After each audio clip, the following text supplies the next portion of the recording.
Ką, sveiki visi, chebra. Sveiki, draugai. Šiandien mes su Vabaliuku gavome iš Motofox'ą naują modelį CF Moto 4. Kokį tai modelį? Toks modelis nėra dar niekur parodytas, nei YouTube'ai, nei kažkokie kiti blogeriai darė apžvalgas, bet mes gavome patys pirmi. Tai, chebra, ką, noriu jums pristatyti CF Moto, liaudiškai pasakęs MUD versiją, tai CF Moto 1000 MV. Ką iš karto galime pastebėti šitam naujam keturratį. Yra padarytas iškėlimas, galima važiuoti dabar į purvus, radiatorius nėra žemai kaip, pavyzdžiui, pas mane. Tai važiuojate, purvas nepataiko ant radiatoriaus, viskas gerai. Labai iš tikrųjų dizainas. Gražu, Vabaliuk, kaip tau? Paprastesniais žodžiais, kas nesuprantat, radiatorius vėsina visus skysčius, kurie vėsina variklį, kai jisai užsikemša balom, tada pradeda kaist variklis. Tai dėl to yra čia taip padaryta. Čia buvo juodas ekranas. Tai va, chebra, didelis lankas, apsauginis, galima nuversti ne vieną medį. Dabar jau medžiai bus nebaisus, aišku, medžių gadinti negalima, bet iš tikrųjų apsauga labai gerai, masyvus, tvirtas priekis dabar. Kilpas padarytas, galima bus kolegą ištrauti kokį, gervę nereikės ten už gervės, gadinti gervės, užsikabini už kablių ir išsitrauki. Labai klirensas didžiulis, pasidarė, pažiūrėkit, aukštis skiriasi vizualiai. Aišku, priduoda daug 30 ratai, nes, pavyzdžiui, ant paprasto modelio eina 26, jo, 26, čia yra 30, tai iš karto ir piktas raštas, tai jau visos balos yra nebaisios. Kas man krito iš karto į akį, tai daiktadėžė.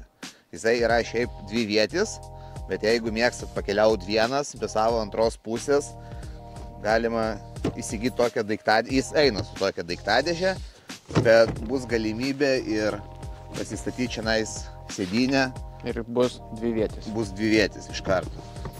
Jis lengvai keičiasi, užsisega, labai patogi. Vandens atspari. Vandenį atspari, daug vietos turinti. Kas dar gerai, matome tokius labai tvirtus, pakankamai pakojus. Antram žmogui sėdint gale jau nei kojos neįslys, nei ką. Bet šiaip jie yra dar nuimami ir yra standartiškas kojos laikiklis toks, kad neslystų koja. Tai irgi labai gerai padaryta. Tai jau gale sėdintis, koja neslys ir nespardys vairuotojo per kojas, taip? Taip, ir yra kas labai geras dalykas, tai ir apsauga krūtinės, jeigu per vairą reikės krist, tai kažkiek padės ir gali pademonstruoti, kam yra skirtas va šitas va dalykas. Kaip išsiaiškinom vėliau, tiksliau man paaiškino. Tai šitas dalykas yra tam, kad kai baloj sėdi kažkur, tai gerai pastrygęs. Aš galiu pademonstruoti. Na, gal jisai geriau pademonstruoti. Ir tu gali gazą spausti ir įjudinti. Tai bus lengviau išvažiuoti. Su mano svoriu tai taip nepadarysi. Taip. Šiaip variklis yra litrinis, variklis yra toks pats kaip ir pas mane. Keičiasi tik tais pavarų dėžė, yra lėtesnė su palėtinta pavara, jūs važiuosite greičiau. Maksimalus greitis, kiek žinau, bus apie 110 km/h, tai keturračiai, kuris skirtas į purvų, tai manau yra gan neblogai, nes su tokiais ratais labai greitai ir nepavažiuosi. Taip pat yra labai patogus pultas, valdymas, tai čia standartiškai šviesos, čia yra valdymas planšetės, signalas, avarinis, posūkiai ir kas labai patogu, tai MUD versijoje va toks va dalykas. Tai yra pultas, gervės, kaip anksčiau būdavo čia, prisitraukti būdavo sunku, o dabar už rankinės laikai, va, arba sutraukti, arba atleisti. Labai patogu iš tikrųjų. Čia yra taip pat 4 varomi, blokuoti visi 4 ratai, arba važiuoti su galu tik tais. Nu, kaip ir visose standartiškai keturračiuose. Taip pat turim kaip ir G3 modelį planšetę, bet jinai valdoma yra pultų, nebėra jau touchscreeno, nes touchscreenas, man atrodo, jau purve ir nereikalingas, tai labai lengvai paspaudi mygtukų, išsirinki visi režimai, pavyzdžiui, kokia nori padėtis būtų.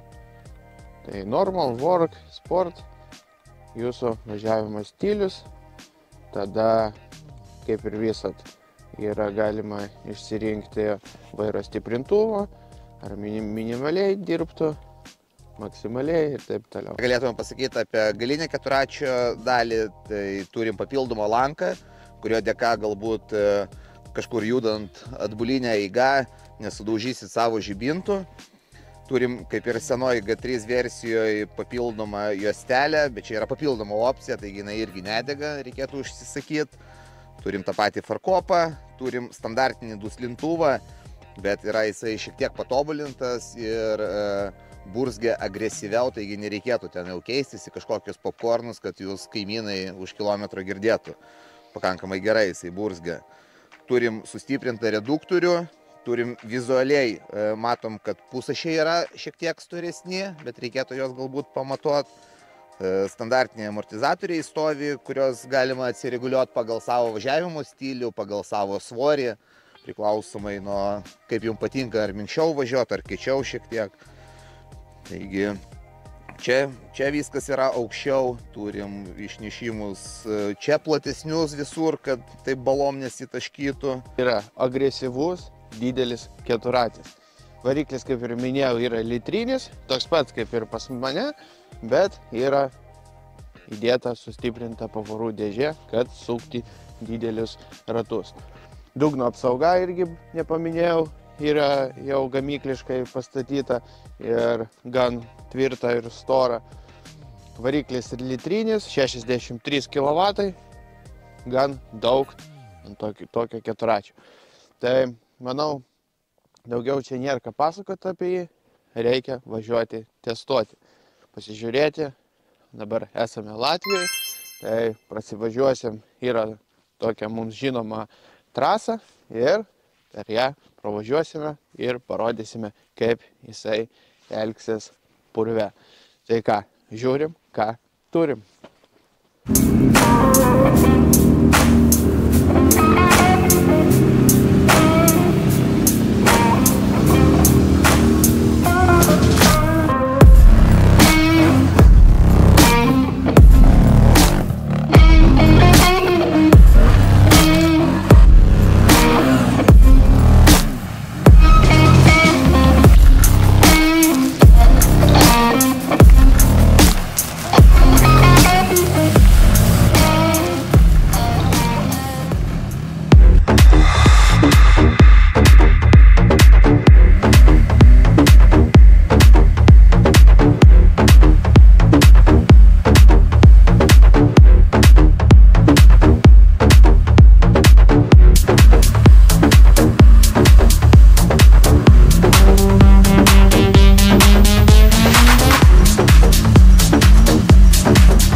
Bet matėjai, pajudinau ir nuėjau. Visai neblogai. Jau pamiršau, kaip per balas važiuoti jau sugebavau, nes dingti.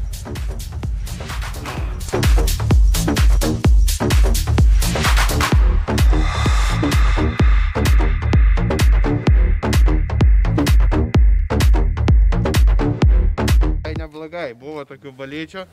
Šita yra tokia pas mus testinė bala Latvijoje visą laiką, kur tikrai sunku pravažiuoti. Su savo aš nepravažiuoju. Šitas matėt, biškių pakybo, už tos virvės pajudinau ir pradėjau važiuoti. Bet manau, reikia dar kartą į kitą pusę duoti. Nes, sakau, šita bala yra pati rimčiausia iš visų čia esančių. Tai, gan neblogai. Elkė gerai dirba, greičio yra, vandens, kaip matome, nebijo, turbūt. Tai ką, man atrodo, reikia šokti dar kartą į šitą balą. Ką, pagaliai?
Nu ką, pravažiavom normaliai taip, prasitestavom. Purvinas, šlapės, ne, jau purvas ne man.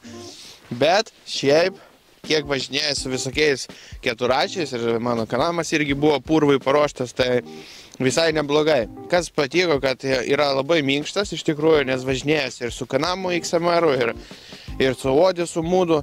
Tai, pavyzdžiui, Odisas labai kietas, XMR'as irgi kietas, bet čia yra toksai palyginimas taip, kad yra viduriukas tas, kad ir minkšta, nekaista, vibracijų jokių nėra, kaip matėte, kad jau taip biški buvo balyčių ir gilesnių, bet viskas gerai. Ką dar pasistatyčiau gal rastavkės, nes kartais matėt, kad pagauna ir virsta, bet ten didelės proveras, aš jau žinau tą trasą Latvijoje, tai jinai yra labai išmalta ir didelės proveržas ir dėl to verčia. Bet šiaip pastatyčiau dar papildomai rastavkės, kad biški platesnis būtų. Nu, šiaip, po kol kas visai nieko. Tai važiuojam dar, įpusėjom tik maršrutą, tai dar prasivažiuosim ir išbandysim kaip kas ir apibendrysim pabaigoj visą keturatį. Mobiliukas ant švarus, sausas, o aš šlapęs, bet čia dėl jūsų, tai hebra. Po laiką iškart į apačią ir važiuojam toliau.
Gauname daug klausimų, kur tvarkyti savo keturatį. Motofoksas turi puikų servisą su kvalifikuotais meistrais, kur gali sutvarkyti, suremontuoti jūsų keturatį, o jeigu reikės ir užtiuninguoti. Motofoksas ne tik prekiauja keturačiais ir aksesuarais bei dalim, bet ir tvarko keturačius. Tai jeigu sugedo jūsų keturatis ar netyčia sulaužyti, tai Motofoksas drąsiai jums padarys, sutvarkys ir važiuosite toliau saugiai. Tai naudokitės, kreipkitės į Motofoks. Pravažiavom, patestavom, kaip sakant, ir paskandinom. Nu ką, atlaikė. Jeigu atlaikė, reiškia, gal neblogą techniką. Ar rekomenduotumėmės? Ką žinau. Jeigu mėgstate purvą, mėgstate balas, aš tai jau savo. Nebijote iššūkių? Jo, nebijote iššūkių ir norite tokio ekstremalesnio važiavimo purvais, tai tikrai rekomenduoju. Viskas gerai, kaip matėte ant video, pravažiuoja visur, kur reikia, vandens nebijo. Turbūt visiems įdomu bus kaina.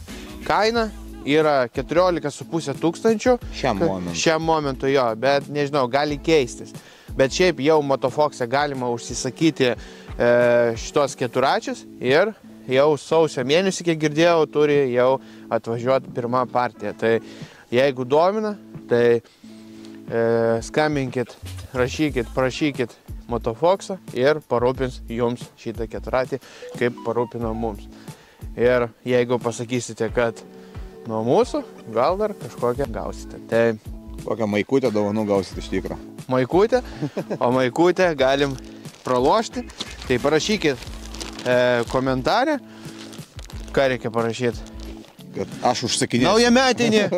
Naujametinį, kadangi nauji metai už poros dienų, tai parašykit naujametinį kokį nors sveikinimą ir gausite CF Moto marškinėlius dovanų. Bet turite būtinai būti pasiekę Instagram'e ir mūsų kanalą YouTube'ai. Turit būti prenumeruoti. Tai ką, turbūt gal dar pasveikinsim jūs su, nežinau. Kadangi filmuojam jau po kūčių ir kalėdų, taigi norėtume pasveikinti su praėjusiam šventėm. Nežinant, kada išeis šitą seriją, ar iki naujųjų, ar po naujųjų, taigi turim dvi pasveikinimo versijas. Su artėjančiais naujaisiais metais arba su praėjusiais. Bet vis tiek žinokit, kad mes jūs mylim. Linkim jum visko ateinančiais metais, jau naujais 2025 metais, visko ko geriausia, kad pas jūs susiklostytų viskas taip, kaip jūs planuojat. Robertą su artėjančiais, pagal mūsų dabartinį laiką, tai su artėjančiais naujais metais, kameristą mūsų su artėjančiais ir jūs mūsų visus žiūrovus irgi sveikinam. Taigi bandysim bandysim kurt ir kad jūs turėtumėt bent porą kartų į mėnesį savaitės vidury kažką tai žiūrėti. Tai aš taipogi noriu visus pasveikinti su artėjančiais ar jau naujais metais. Linkiu jums visko ko geriausia. Linkiu stebėti mus, žiūrėti, laikinti, komentuoti. Vabaliuką irgi pasveikinsiu. Ačiū. Ir dar turiu tokį vieną tau dalyką, kuris šiais metais turėjau išpildyti, bet taip niekaip negalėjau išpildyti, tai reikia skolas savo išpildyti ir už tai, kad tu mano geriausias kolega filmavimuose, tau dovanų. Žiūrėk, ar čia bus iPhone'as. Šį kartą jau tikras iPhone'as. Tai sveikinu tave su naujais metais, atidarysi po eglutę. Gerai, po eglutę. Tai vat, Hebra, aš jau... Oi, juodas ekranas. Tai vat, Hebra, viskas. Vabaliukas gavo dovanų. Jūs irgi maikutė gausit dovanų, o gal ateityje ir bus geresnių dovanų, jeigu seksit. Jeigu neseksit, nebus dovanų. Tai ką, Hebra, ačiū visiems, ačiū Motofoxui, ačiū Insigai. Ir tik Petroleumui, visiems mūsų rėmėjams. Ir visiems kitiems. Ir iki greito. Ate, Hebra.